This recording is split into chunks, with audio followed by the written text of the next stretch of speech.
गुरुर्ब्रह्मा गुरुर्विष्णु गुरुर्देवो महेश्वरा गुरुर्साक्षात् परं ब्रह्म तस्मै श्री गुरुवे नमः।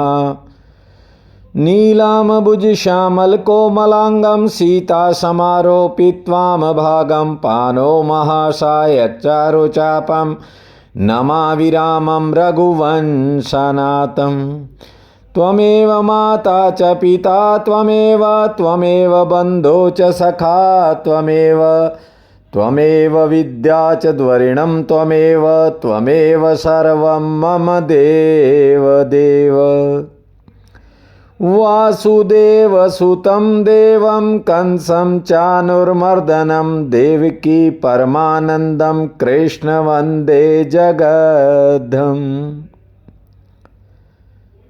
प्रिय बंधुओं, देवियों व सज्जनों, एक बीज कैसे जान सकता है कि वह कब अंकुरित होगा? बीज तो महीनों तक इंतजार करता है, तब तक प्रतीक्षा करता है जब तक ठीक समय नहीं आता।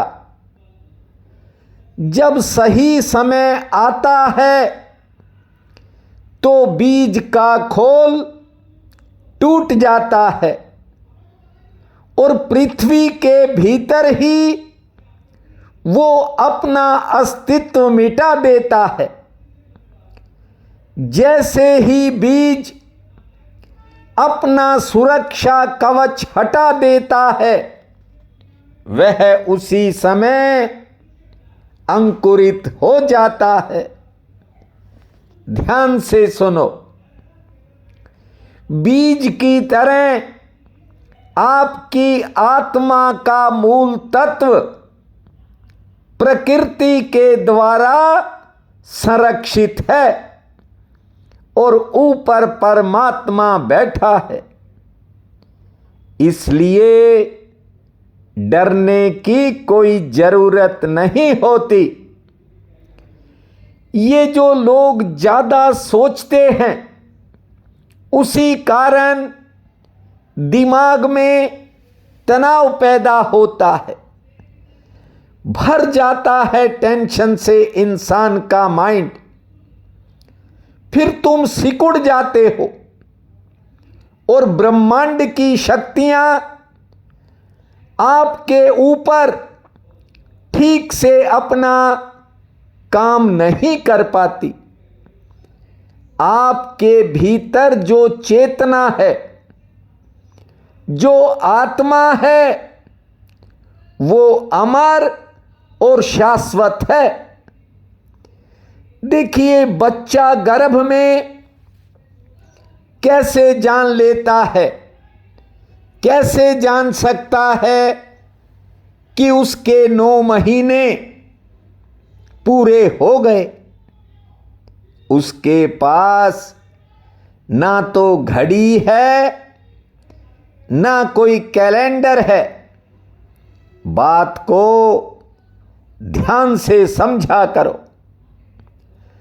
जब बच्चा जन्म लेने के लिए एकदम से तैयार होता है, तो जानते हो मां को दर्द होने लगते हैं, दर्द उठते हैं। अब असली संघर्ष की शुरुआत होती है। मां उस दर्द को याद करके बच्चे को आगे बढ़ने से रोकती है। बच्चा उस समय गर्भ से बाहर आने की कोशिश कर रहा है और मां सिकुड़ने लगती है। जिन्होंने जाना है उन्होंने कहा है, यदि मां राजी हो जाए और प्रतिरोध न करे तो दर्द भी नहीं होगा। आदिम समाजों में कोई दर्द होता ही नहीं। बच्चे के जन्म की प्रक्रिया में स्त्री जितना ज्यादा सोचती है, दर्द उतना ही ज्यादा होता है। इसीलिए मैंने कहा है कि वो प्रकृति और परमात्मा आपकी रक्षा में 24 घंटे खड़े हैं। किसी भी बात से भयभीत होने की जरूरत नहीं है।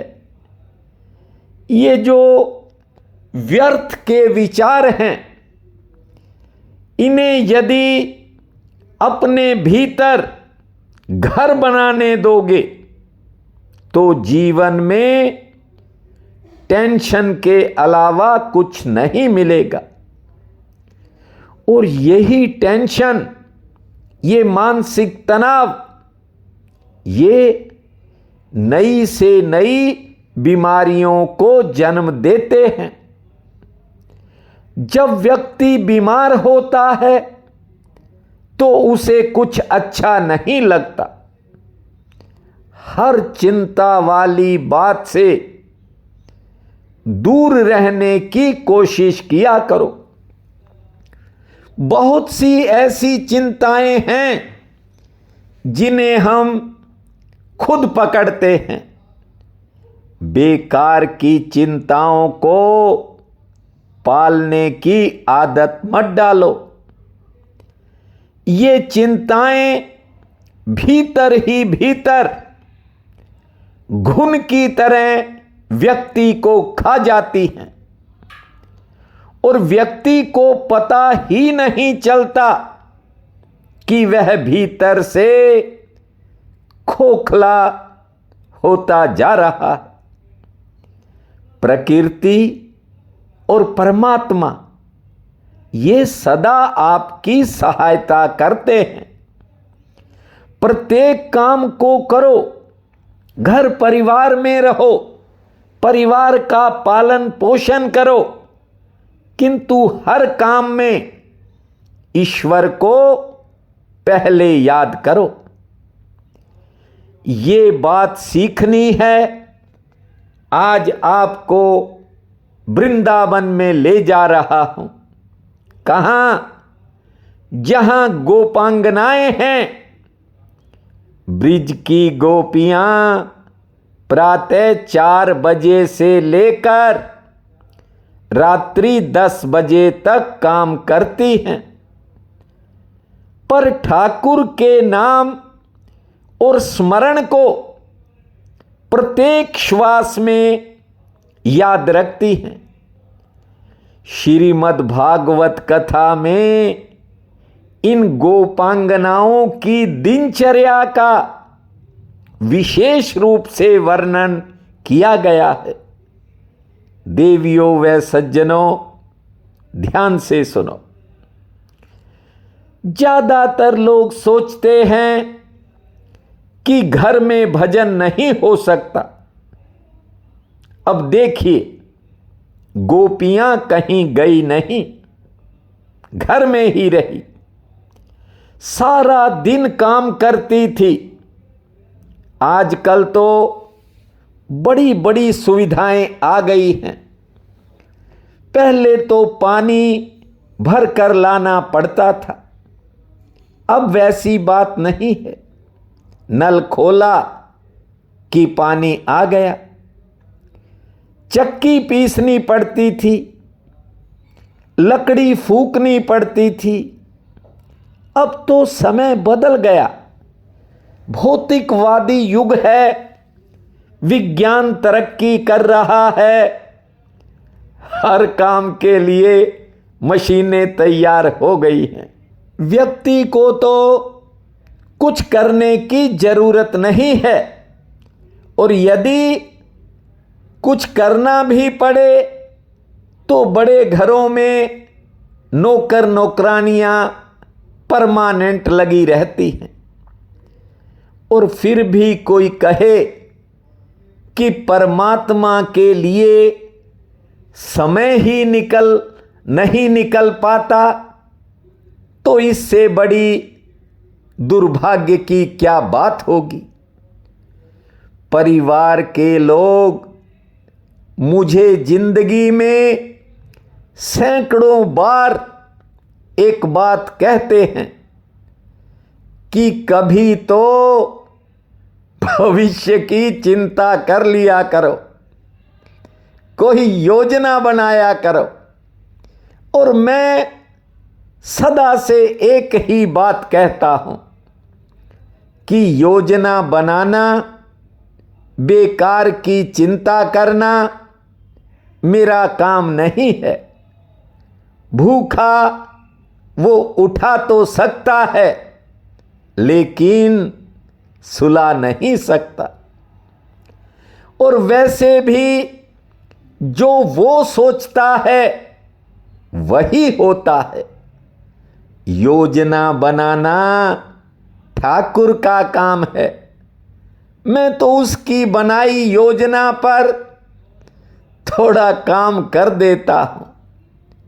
ये जो कथा आपके आंगन में भागवत का रस बरसता है, ये योजना मेरी नहीं है, ये ठाकुर की योजना है। वरना कभी भी इस गले को रोक देता। आप निरंतर सुन रहे हो, सुनने की भी योजना उसकी है। हम सब तो निमित्त मात्र हैं। मेरे भाग्य में उन्होंने कथा सुनाने की योजना बनाई होगी और आपके हृदय में इस पावन कथा को सुनने की सब अपने आप हो रहा है। हमारे चाहने और ना चाहने से कुछ नहीं होता। जब ठाकुर जी चाहते हैं तो सब अपने आप होने लगता है। श्री कृष्ण गोविंद हरे मुरारी, हे नाथ नारायण वासुदेवा। श्री कृष्ण गोविंद हरे मुरारी, हे नाथ नारायण वासुदेवा। हे नाथ नारायण वासुदेवा, हे नाथ नारायण वासुदेवा। श्री कृष्ण गोविंद हरे मुरारी, हे नाथ नारायण वासुदेवा। अब सुनो जरा कि ब्रिज की गोपियां कितने काम करती हैं। वे सुबह जल्दी उठकर 10-10, 20-20 गायों का पहले दूध निकालती हैं। रात को जो दही जमाया है उसे मटकों में डालकर उसका मंथन करती हैं। उसके बाद चक्की से आटा पीसती हैं। ऊखल में धान डालकर उसे कूटती हैं।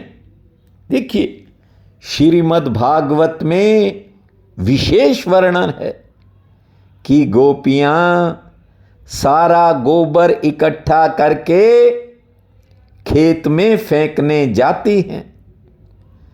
मकान कच्चे हैं, इसलिए पहले झाड़ू लगाती हैं, फिर पानी से सींचती हैं और फिर उसको गोबर मिट्टी से लीपती हैं।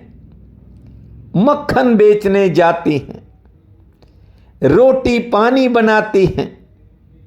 पति को रोटी देने वे खेत में जाती हैं। वहां से लकड़ियां लाती हैं। खेत से ही साग सब्जी भी स्वयं लाती हैं। कपड़े स्वयं धोती हैं और शाम होते ही फिर गायों का दूध निकालना है और रात को फिर दूध पकाकर उसे जमाती हैं। भागवत में लिखा है कि सुबह 4 बजे से लेकर रात्रि 10 बजे तक गोपांगनाओं को बैठने के लिए 10 मिनट की फुर्सत नहीं होती थी। इतनी व्यस्तताओं के बाद भी उनकी एक सांस भी कृष्ण के बिना नहीं निकलती थी और हर चीज की मशीन घरों में आ गई है। लकड़ी नहीं फूंकनी, गैस जलते हैं, हर चीज की मशीन है। मैंने तो अभी कुछ दिन पहले ही सुना कि बर्तन साफ करने की भी मशीनें आ गई हैं। अब देखिए, इतनी सुख सुविधाओं के होते हुए हम ठाकुर को ना याद कर सकें तो ये हमारा दुर्भाग्य है। ये गोपियां आंखों में सदा आंसू भरे रखती थी। जानते हो क्यों? क्योंकि वो मनमोहिनी सूरत, वो सांवली मूरत उनके हृदय में हर समय झिलमिलाती रहती थी। काम हाथ से करना है, ध्यान दीजिए, काम हाथ से करना है, चिंतन मन से होता है और ठाकुर का नाम मुख से लेना है। ये जो कथाएं हैं ये संदेश देती हैं कि हाथ से काम करते चलो और मुख से ठाकुर का नाम जपते चलो। गोपांगनाओं का जीवन हम सब के लिए आदर्श है। ध्यान देना, जब ऊधो ने गोपांगनाओं की स्थिति देखी, जानते हो, ऊधो ने उन्हें साष्टांग प्रणाम किया। गए तो थे गोपियों को शिष्या बनाने और स्वयं गोपियों के शिष्य बन गए। ऊधो ने गोपांगनाओं से कहा कि आपने हमें विरह का दान देकर हमारे ऊपर बड़ा उपकार किया है। आपने तो भक्ति को ही परिवर्तित कर दिया। जो मुनियों को भी दुर्लभ है वो घर गृहस्थी में। मैं भगवान से प्रार्थना करता हूं, उद्धव जी कह रहे हैं, कि मेरा दूसरा जन्म हो तो वृंदावन में ठाकुर मुझे वृक्ष बना देना।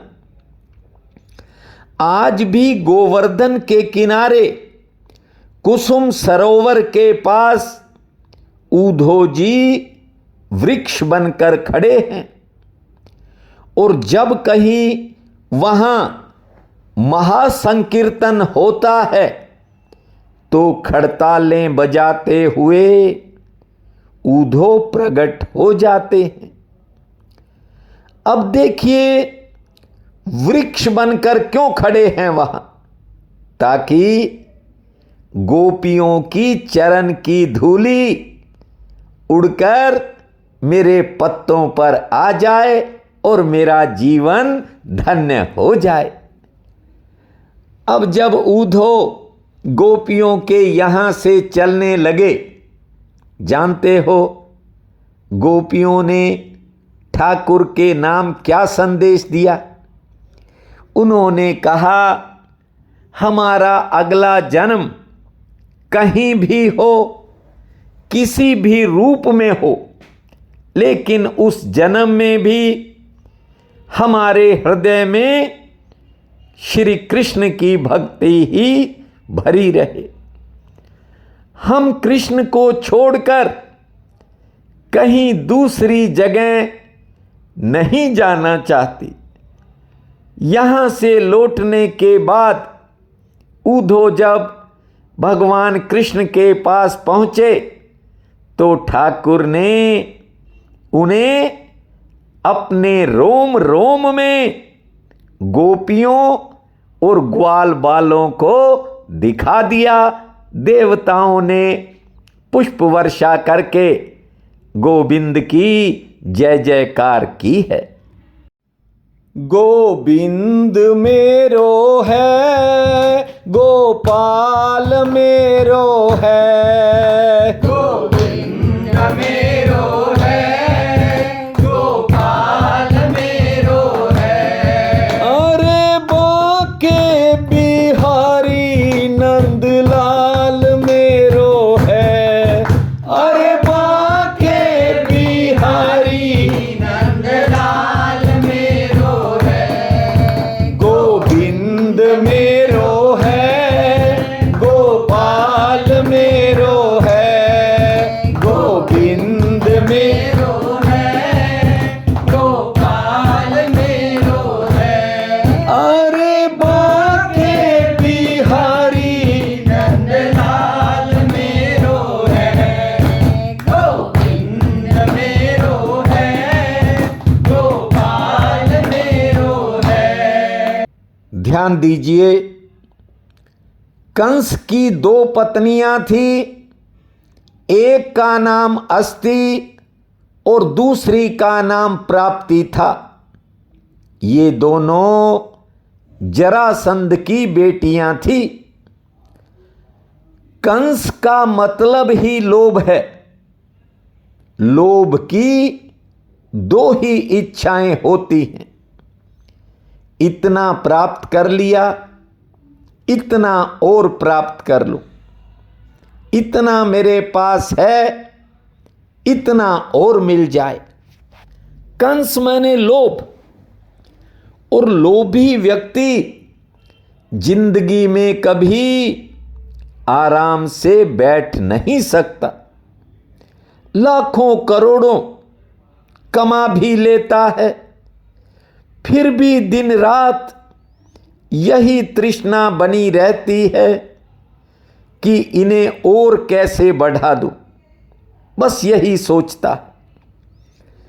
लेकिन उसको ये पता ही नहीं कि सब यहीं रह जाना है।